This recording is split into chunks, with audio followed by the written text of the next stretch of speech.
Today's podcast is brought to you by Eddie. Find better candidates, conduct more focused interviews, and make data-driven hiring decisions. Hire Eddie, hire faster, hire smarter, hire more. Learn more at eddie.com. Now, let's podcast.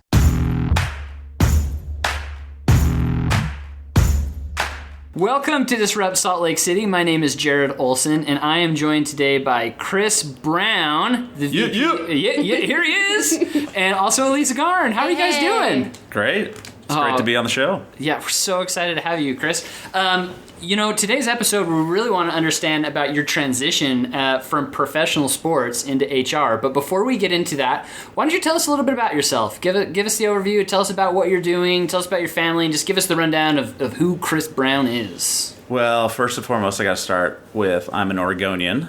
Oregonians always feel like they have to point this out. Go Ducks. I'm from Portland. I'm a Ducks fan. I'm a Trailblazers fan. I do like the Jazz. We both can hate the Lakers. Yeah, right. We have that in common. Yep. But I grew up in Portland. Played a lot of sports growing up. Was always a goal to play soccer at a higher level. So a lot of my decisions were based on soccer, including going to a private Catholic school. Mm-hmm. My parents like to think I chose it for education. Really was for soccer, but I did get a good education, and it prepared me for college, and went to University of Portland and played soccer there. There was no MLS when I was in high school, and so that came about right as I was going into college. And so that became kind of my goal at the end of the day, was to play professionally. Played on some national teams and, kind of made my way through the ranks from that perspective. So that was a new, there was no MLS, yep. Right? So was the thought of, I want to be a professional soccer player almost as impossible as me saying, I want to play for the Utah Jazz? Well, you're pretty tall. I don't know how good you are at basketball, but yes, I think the only route at that point was to go play in Europe or another country, and not a lot of Americans had done that. Did you know you were good enough to do that? That's a good question. I thought I had the potential to maybe do that, but I'm fairly confident in myself. So I don't know if that would have been a reality to go play somewhere else at a high level in another country. But it wasn't something that I was really thinking about at the end of the day. Once I graduate, I'm going to go play in another country. It wasn't even a thought. Mm-hmm. It was kind of college was my next thought. Go to college, play soccer, and then I didn't really think about what was going to happen next, because there wasn't really anything in my mind where I had a chance to go do something next. So. Cool. Okay, so how did you get into soccer? I mean, you said you played sports at a young age. Was soccer the primary sport? Did you just play everything, or? I played everything. Actually, I played tennis. That was actually my main sport when I was 7 to 10. And so I played tennis 5 times a week, played in tournaments, other states. I wanted to go to Stanford to play tennis when I was a little kid. So it wasn't always. How did you even know what Stanford was as a 7-year-old? I know, right? I know. I've got a picture of me in a Stanford shirt and me playing tennis, and it's hard to remember back to those days, but yeah, that was my goal, was to play tennis when I was 5, 6, 7 years old, and I was playing tennis every day, lessons, tournaments, and then I realized I wanted to be in team sports. It was I like being around other people. Tennis is a kind of a lonely sport. Mm-hmm. So then I played basketball, soccer, baseball for a little bit, and basketball and soccer were kind of my two passions, and are today. I mean, I like to play basketball probably more than I like to play soccer, even today. So, but I realized basketball probably wasn't going to be a good route. I'm only 5'11", so yeah. I think things worked out at the end. But yeah, I was an all-around athlete, if you will. Mm-hmm. So as a professional athlete, how much of that comes from parents? And I guess I'm asking not just you specifically, in professional sports, is practicing 5 times a week ingrained from the parents, or is it an internal drive or motivator that most athletes have? That's a really good question. Neither of my parents were athletes, so nor did they really push me. So I think in some ways it's kind of something you're born with. Yeah. And some people think it's crazy because my dad and mom are super not athletic, so I'm not sure where it came from. But yeah, I mean, I've always had passion and drive and a wanting to succeed. and be good at whatever I do. There's probably some of that came from my parents, but from an athleticism standpoint, I'm not sure how it came about. But Interesting. Okay. Wait, hold on, I got a question. Yeah. So, of the two options, do you hate to lose or do you love to win? I hate to lose. It's a good question. I think if you had to pick, I hate to lose. And winning's great. But losing, I guess another way to look at it is losing stays on my mind a lot longer than when you win. And I think that's good from the standpoint of it really drives you the next time you do whatever you do. And so, it kind of fuels you even more. So, I mean, I would say hate to lose probably. So what's the vibe like? You go into the locker room after a loss. What's it like in there? Is it quiet? It's not good. It's not good. Smashing lockers. It depends, right? It depends if it was a game where you played well. When I say you, the team. When the team played well and it just was one of those days, because those things happen. Or if it was just a lack of effort where that's inexcusable. So I think it kind of depends on the situation and how things went down. But yeah, I mean, there's some games where it's like, shoot, we just didn't have it today. And then there's other times where it's like, we just didn't give a good effort and, coaches are, berating you and, and those are obviously not fun. Yeah. But it's part of the deal. So. Okay, so you play in college, and then it's 1999, and you get drafted, fifth overall draft. That's amazing. What was that? What was that experience like?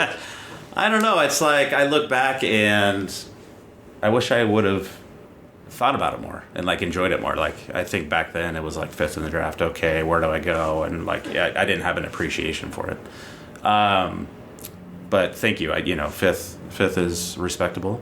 I was the 40th draft for the dodgeball team in elementary. Oh, nice. Yeah, so fifth, you ended up on a team? Woo! Congratulations. Yeah, I got on a team. Is there a record of that? I want to make sure this is accurate now. Check that. No, it was great. I mean, I think I was drafted to Kansas City, and I knew nothing about Kansas City. And so I was excited, but at the same time, I was like, dude, I don't want to move to Kansas City.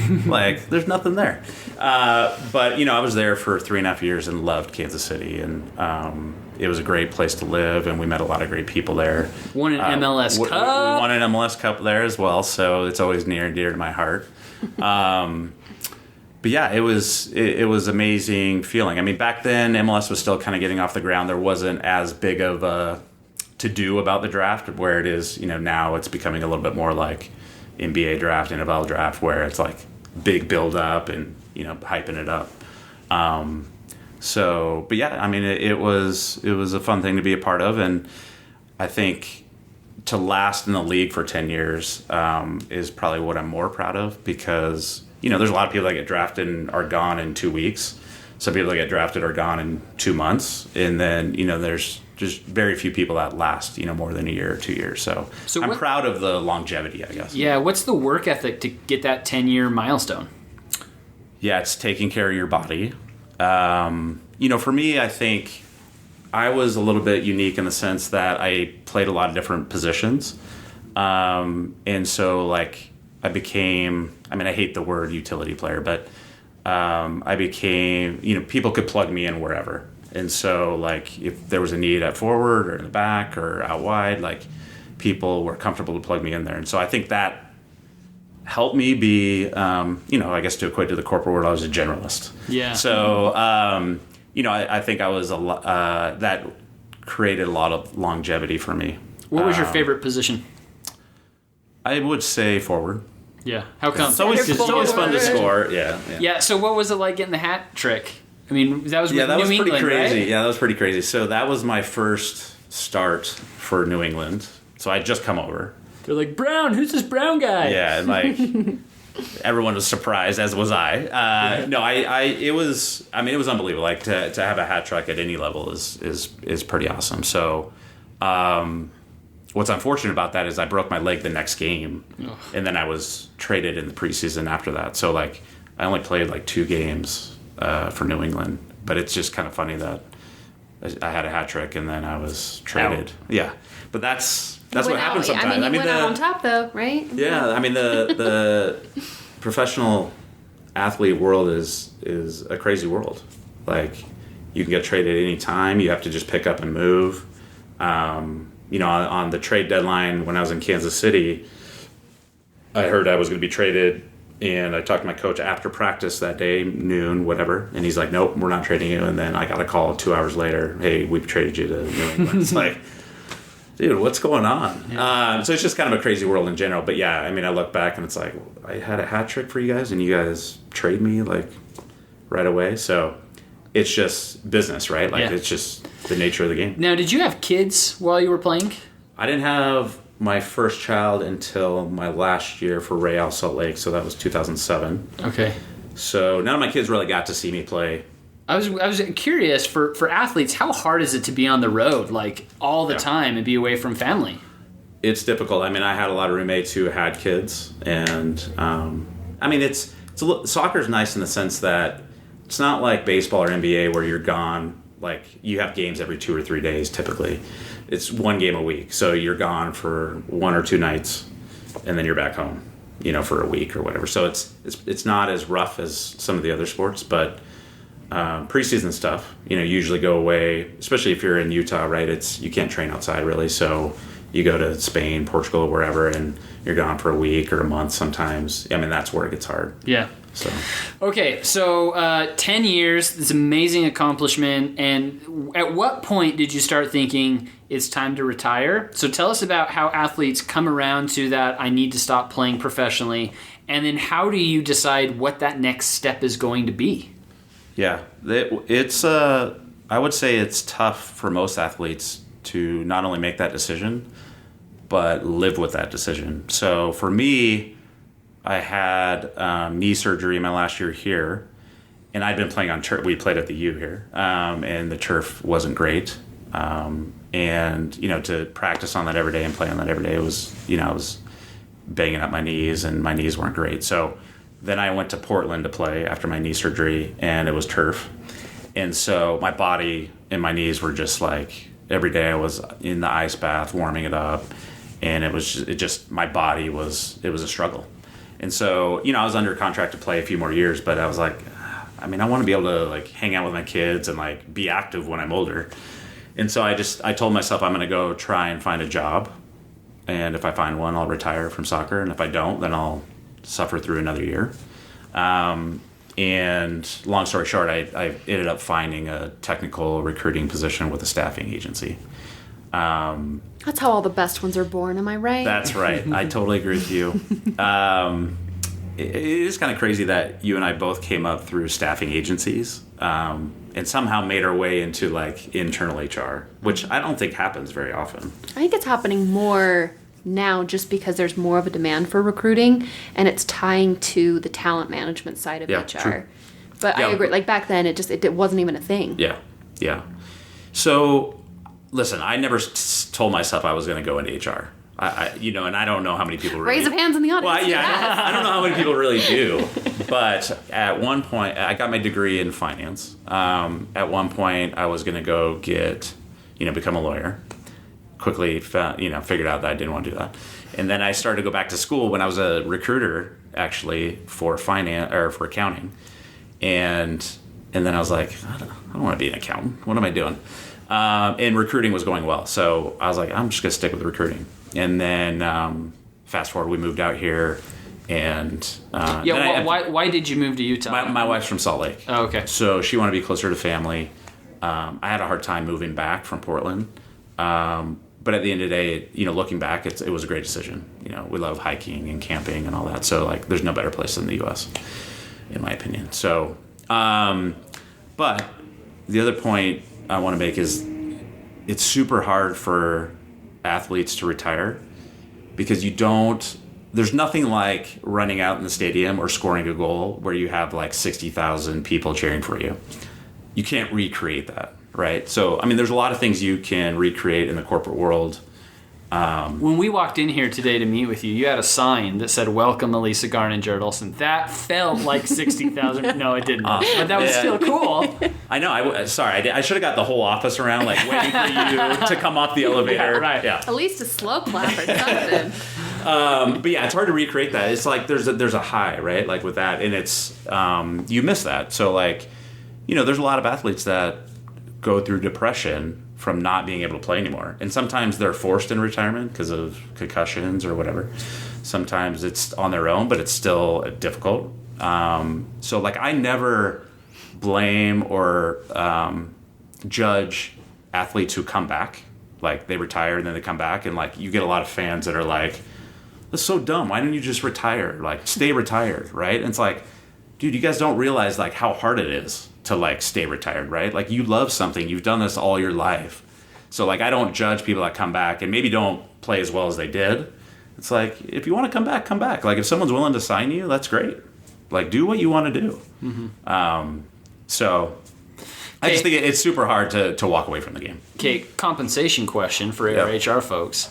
Do you get paid the same amount whether you play or not? Like, how does that work? Like, you get a hat trick, you get injured, and you're still on New England's payroll. Yeah. Do you still get the same amount? You get the same pay. Typically where the pay differentiators, if you were, are more around kind of bonuses and like, if you play so many games, it's just how you build the contract, like how your agent builds the contract. So they might build in there, if you play 20 out of 30 games, you get a $5,000 bonus or whatever. If you score so many goals, you get a bonus. So you get a salary, and so whether you're hurt or not, you're going to get paid that salary, typically. Okay, so. And then you get traded. Do you get a new contract? Well, MLS is different. MLS, everyone's paid by New York MLS, where like a lot of the other sports, you're paid by the team. And so it's a little bit different from that perspective. And so there's not true free agency, although things are going that way with MLS. So it's different than most of the other sports from that perspective. You actually get paid from the corporate MLS office. Okay. That's cool. Yeah. All right, so you transition. It's not an easy transition because you don't have 60,000 fans screaming for you. What was the good and what was the bad of switching into corporate staffing? Yeah, so I think one of the other issues typically is you have to go back to square one from a professional development perspective, and also a compensation perspective a lot of times. So, you are playing, MLS, it's not like back then MLS made a lot of money, like NBA money, but, you still made a decent amount of money, and I had to go back to 30,000 commissions, and so that's hard when you're used to living a certain quality of life. So there's that aspect, but also the aspect you just have to build your career. And I was fortunate that someone took a chance on me in staffing with no experience, arguably no experience, right? I think there's a lot of great things that transition or translate from sports to the corporate world, but there's also a lot of people that don't recognize that or are willing to give someone a chance. What are some of those things that you wish people would have known about you or just about athletes as they make that transition? Let's say that like I'm the hiring manager and I get somebody come in who's a professional athlete that hasn't had quote unquote professional experience in this. What should I know as that hiring manager? Yeah, I think in general, athletes are hard workers. They have drive, and usually they're good with time management. I think they're going to do whatever they can to make the team succeed. And so, from a teamwork perspective, they understand the importance of a team and how to work amongst the team. And there's things that I'm good at, but I know that you're better at, and so I'm going to let you do those things. So there's a lot of things from a teamwork understanding standpoint to know how a team operates and works. So I think those are all huge pluses. There's a lot of people that don't know how to work hard or know what true work ethic is. Most things can be learned. And so, I'm a big believer in, hiring for those types of competencies and behaviors versus do you have X amount of years of experience in this tool or in this thing. Obviously, there's always going to be an element of we need someone with this type of experience, but I care more about the other intangibles, I guess. What's the other side of like coming in where, for me, I wasn't a professional athlete, but anytime I've tried to pivot in my career, you have this, it's not even imposter syndrome, it is imposter. Like you're going in and there's just X amount that you are completely clueless on. So when it comes to transitioning from one competency to the next and doing something different, where do you think that companies could develop people coming in, professional athletes coming in, to give them a better trajectory of success? That's a good question. Thank you. I don't know. I mean, I think talent's so competitive these days. Like, you have to start to think differently about how you hire, I feel like. So, coming up with ways to not just look at experience, but looking at other things that people bring to the table around behaviors and competencies is key, whether it's an athlete or a non-athlete.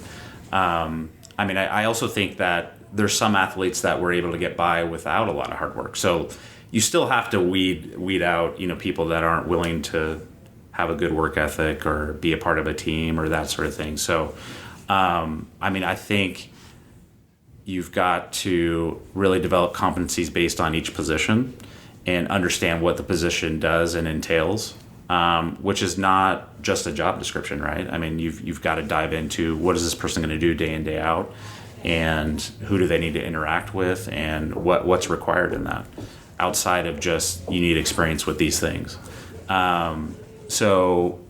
I think taking an in-depth look at everything that this person would be doing and the types of people that could do this job without the experience.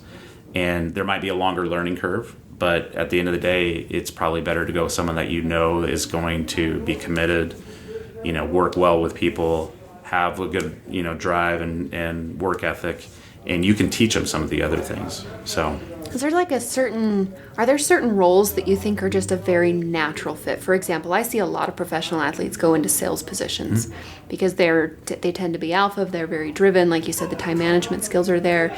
Do you have other things that you've seen that just seem very natural for that? Yeah, I think sales is probably what sticks out the most for most people. I think recruiting, because recruiting is competitive. And it's sales, really. And it's sales at the end of the day. I think HR, it makes sense to me, partly because I've been through it, but I don't think a lot of people think HR. But, coming from a team sports world, it makes a lot of sense.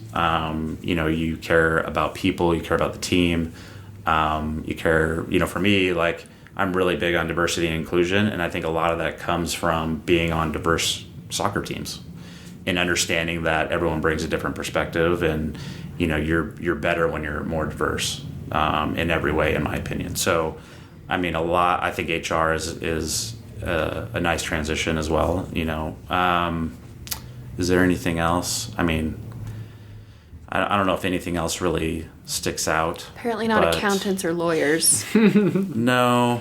I'm trying to think of all the people that I know, what they went into. Obviously a lot of people go into coaching, but it's sales or recruiting. Those are the two big areas, I guess. Is there a career path to stay within the world of sports and to be a coach or be, an announcer or anything like that? Yeah. Or is it really hey, once your body gives up, you're out of the industry? There is, and I think most people, I don't want to say rely on that. It's kind of a safeguard to go into coaching, I feel like. But the problem, from my perspective, with coaching is it's almost worse than actually being an athlete from the standpoint of, if your team doesn't perform well, you have to go to another city if you're coaching at the pro level, right? Mm-hmm. You have to move, and someone's got to be willing to hire you as well. So it's almost more difficult to be a coach from the standpoint of, being, having some stability and that sort of thing. So, and you don't always get another job. The, previous Real Salt Lake coach, Jeff Cassar, hasn't been picked up. And so I think it's a hard lifestyle. Plus, there's no off season. The off season for a player is short anyway, but for a coach, you're recruiting at that point. So there's really no off season for a coach. So I never wanted to go into coaching, and to be honest, that was probably the best decision I've made, is not to go into coaching. But that is kind of the natural tendency. I do like coaching, and I like developing players and that sort of thing, and I help out with youth teams and stuff like that. But Impact United, right? Impact, yeah. And you've got a team, so you know what it's like. That's right. and it's fun to be a part of that. But like at the pro level or even at the college level, it's just hard.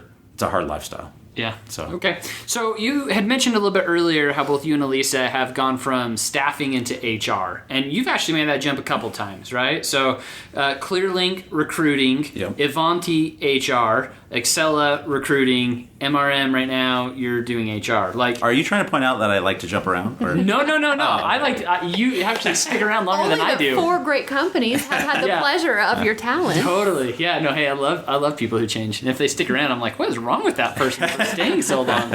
But I'd love to hear you guys just talk a little bit about that transition from a recruiting / sales role into the world of human resources, and maybe what you have seen as you have made that transition, and what you like or dislike, and how those skills that you like translate to the world of professional sports.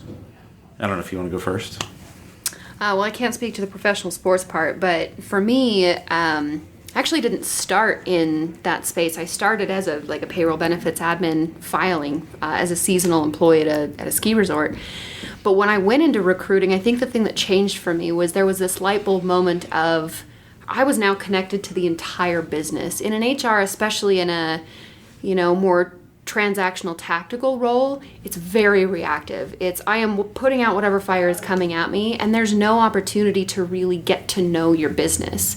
And in recruiting, you have to get to know that, because whether you're recruiting for whatever department or whatever manager, you are now a representative that is selling that business. You are trying to get this candidate to say, this is why you should come work here instead of where you are, which is a different skill set than I'm going to filter through 250 resumes and narrow down those that have the degree and the levels of experience and phone screen them and pass them on. So the sourcing side is sort of the introduction to that, but as you get a lot more ingrained into the rest of the business, it's just this very aha moment of this is cool. Like, I now know things about finance and accounting, and I now understand things about how to connect the vision and sell that story, which I think not enough HR people are proactively doing. They are, but not really. So that was something that was a big deal for me. And now, although it's an element of my job, I don't focus on it anymore. I know that talent side of what my function and my department is responsible for is our best opportunity of touch point for experience for that entire customer journey. Yeah, and I have similar thoughts in the sense that I started in the agency, recruiting agency life, and I just felt like I make a placement, but then what happens to that person? Like, I care about what they do after the fact, and so that's why I wanted to go internal to see, see how that person does, see if it was a great hire, see the success, that sort of thing. For me, I started even at Avanti as a recruiter and then worked my way up. And fortunately, Sue at Avanti was nice enough to kind of put me into stretch roles and give me more experience in HR. But I think Elisa and I are pretty similar in this way. I'm pretty proactive, and I see things and I think they can be better, and I want to make change for the better. And so, for me as a recruiter, it's like, well, why are we doing it this way in HR? Why are we doing this? It's like, there's got to be a better way. So, I think being proactive about wanting to change things, align it with the business, help the business grow, and it's just seeing things that I think we can fix, and then, trying to impact that. And so, that's really, you've got to be willing to be proactive and be able to reach out and let people know you want to work on things, change things, make things better. And you guys know already, I'm extroverted. I'm going to push people. I want what's best for the team and the company.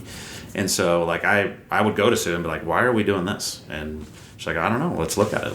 So I think, just identifying things and wanting to make them better, and that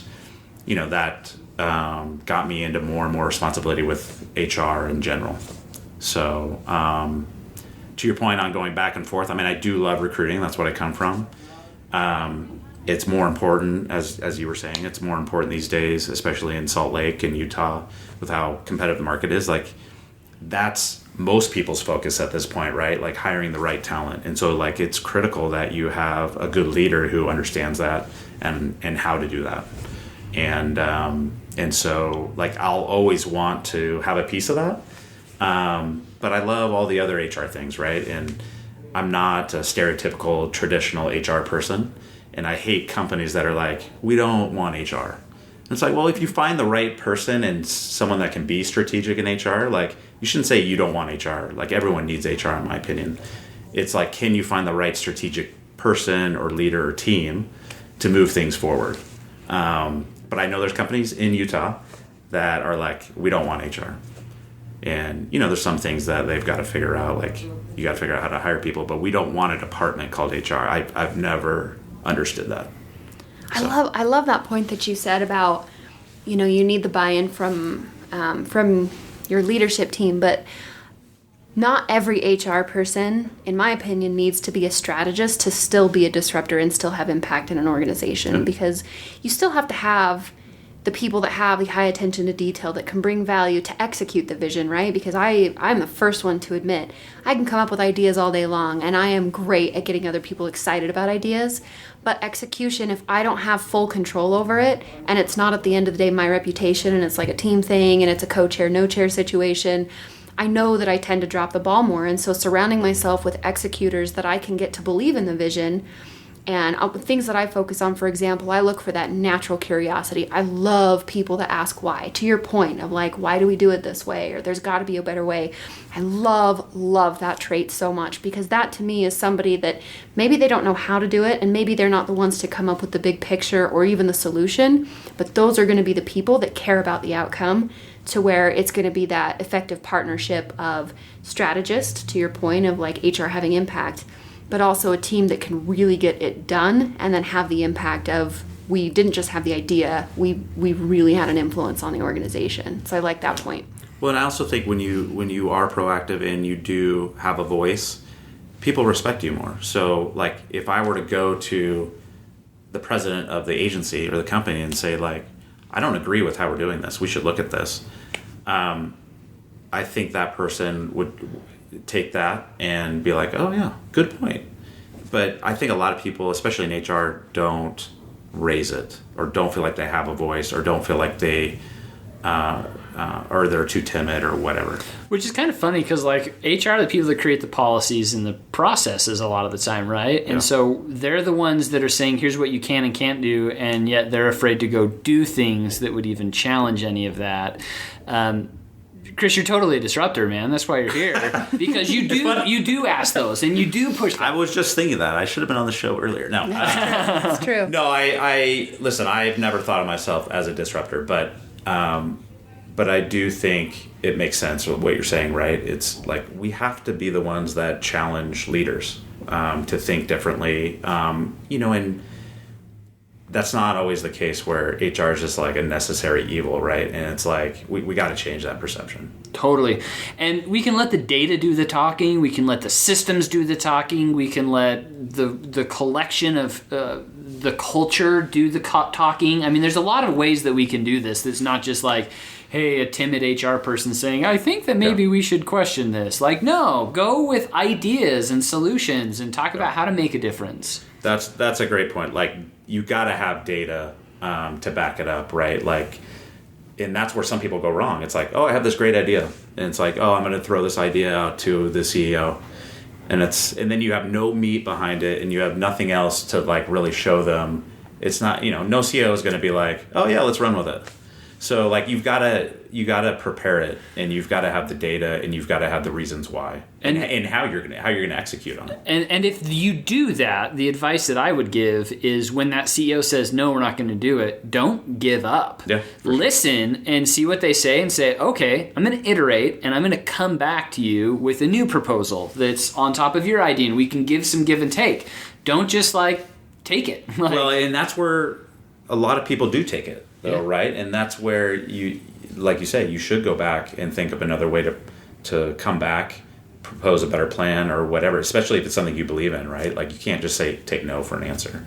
And that's where you've got to fight, right? You got to be proactive, you got to fight and for what you believe in. True.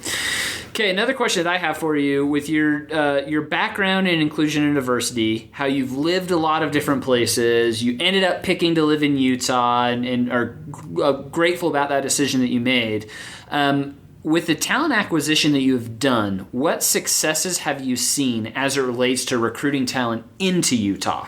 Mm-hmm. And how can we create a more diverse workforce here? And what have you personally done or seen other people do that you really said, hey, that's a great tip. I wish other HR people were doing this to help make Utah a better spot for business? So I think there's a couple things. When I got married here in 99, and even on a Saturday night downtown, there was nothing going on. It was like a ghost town.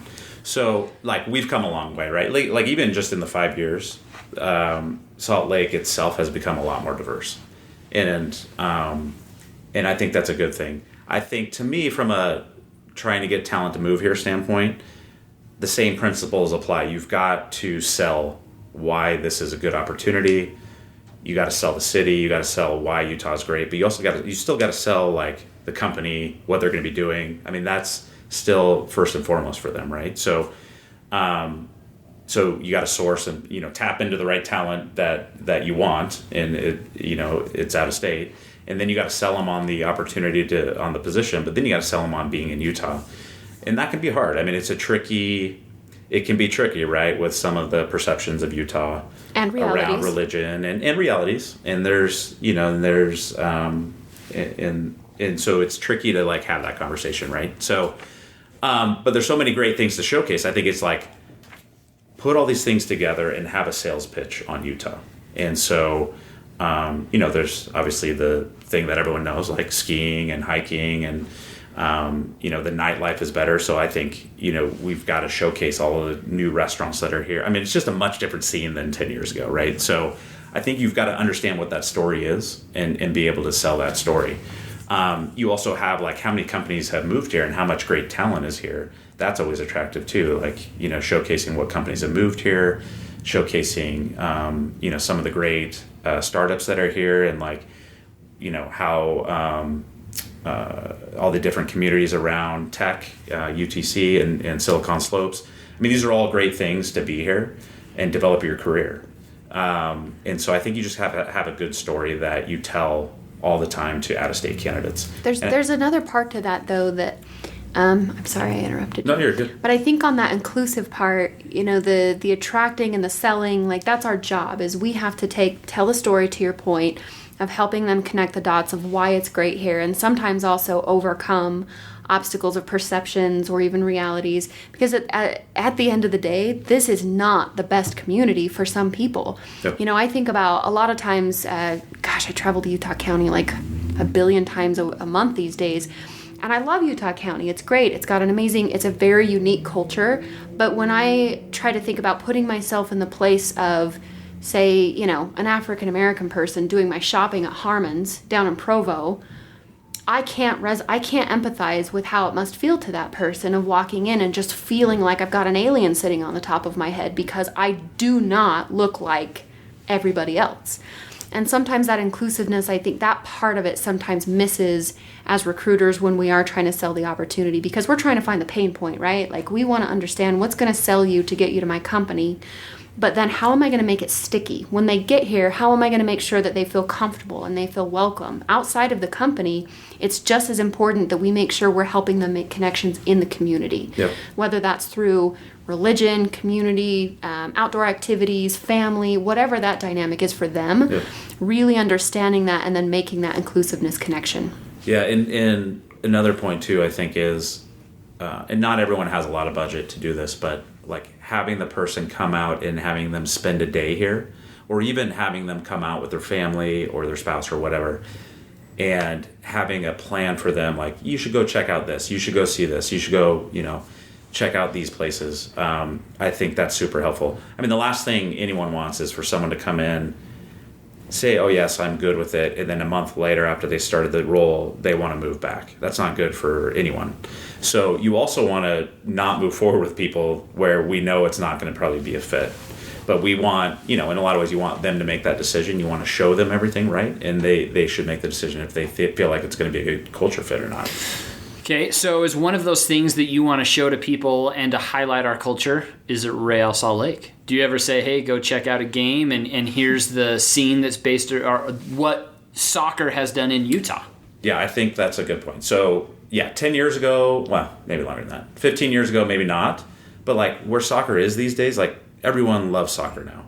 So, like, I mean, I have so many people that were, like, American football fans, like, hate soccer. You know, there's always, like, this. I know some soccer's still. for wussies. I still know some. Yeah, so, but... We don't get along, those people. Yeah, but they're, half of those people in my world have come around and are like, oh, yeah, I love going to the Real games. And so, like, I think people are coming around. And I think a lot of that has to do with maybe kids, right? Like, not all kids, but most kids want to play soccer. And then the parents are like, oh, this is actually a cool game now that I've learned it, and it's a tough sport. It's not for wussies. Which sport is for wussies exactly? But I do think it's a good selling point because a lot of people do like soccer, and we just hired someone that loves Atlanta FC, and so I don't know why they like Atlanta. So I'm giving them a hard time, but you do get a lot of people that are passionate about soccer, and so I do think it's a selling point. Is that going to tip the scales? Probably not. But the fact that we have a professional soccer team, I think, is big. So something other than the Jazz these days, right? Like, I think that's big. Yeah. Is that something you bring up when you're recruiting? Are you like, hey, just so you know, I used to professionally play soccer? Just slide it in there. Yeah. I don't think I have ever done that. You totally should. It'd be awesome. No, if I was on your sourcing team, I would do it every time. I don't talk about it a lot. Your next interview is going to be with Chris Brown. He's a former professional NSL player. Oh, so he had a hat trick.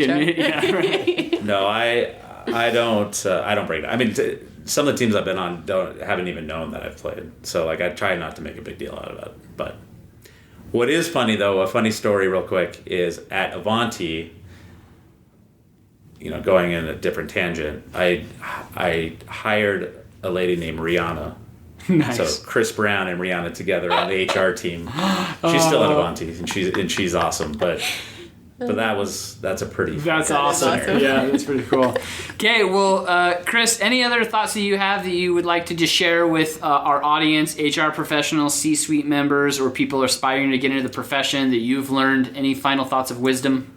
Yeah, I mean, I just think, as HR professionals, we need to be more proactive and have our voice be louder to help change the culture of companies, and also show how we can affect revenue and bring data to the forefront. So, I think that we can, as HR professionals, affect the bottom line.